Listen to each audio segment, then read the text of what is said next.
Hello, it's Volgodorf here again. I know it's been a long time, but I've done a lot in my life and with my code, and I think it's time I make another video showing the kind of stuff I've done. So since last time I was working on datapacks, I am no longer doing that because they're really convoluted and unnecessary, and modding is easier and gives you more freedom anyway.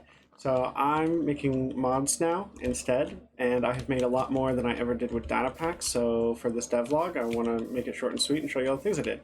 So I have my cutting table, it's back in the game. If I go into survival, we can see how its functionalities work. So as you can see, it's its own little block. I can interact with it when I place it down. I always have the knife facing away from you. The hitbox is properly aligned to the texture this time. It's got a cute little knife on it.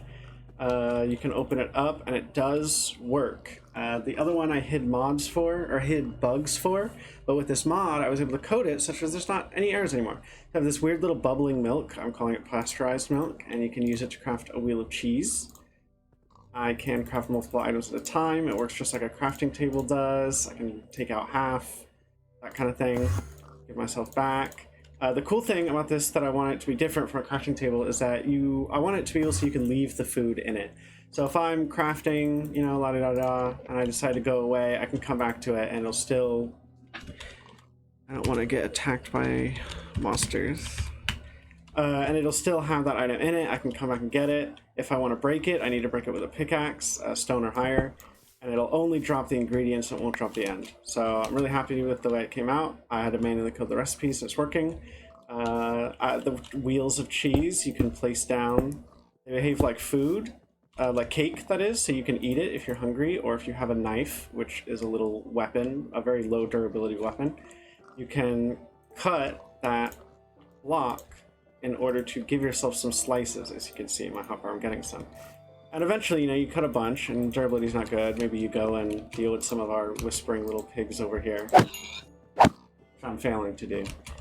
And as you can see, its durability is, you know, pretty low, but you can come over to one of these whetstones and you can sharpen your knife on it, tear it all the way to full.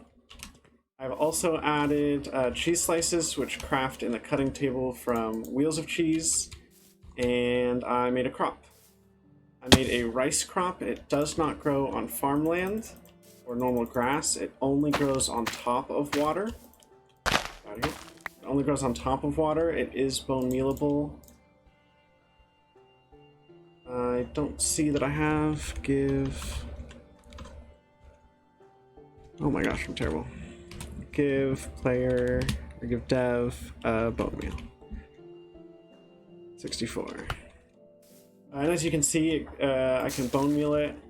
I have different stages for it. I really like the way it turned out. Little rice, you can break it, it gives you the crops. So I've added a lot since then. I plan to add a lot more, some RPG elements, definitely a bunch more food. It's a passion in my life, I want to code it too. The knife has some extra functionalities as well. You can actually use it to carve pumpkins. It gives you extra seeds if you do it that way. But my favorite's got to be the noise, by far. So I plan on adding a lot more content, just want to do a devlog on how it's going. All of my code is available on GitHub. I am modding using Forge. I don't know what Fabric is, but it's not something I'm using. And I'm hoping to get a lot more interaction from comments wanting to see more. If you want to see tutorials, let me know. If you just want to comment kind of things you'd like to see in Minecraft, I'm always up for a challenge. I like coding new stuff into it. So thanks for watching. I hope you enjoyed my process. Again, all of my code's going to be on GitHub. I highly recommend learning a bit of Java if you want to know how it works. But I'll see you around for the next devlog.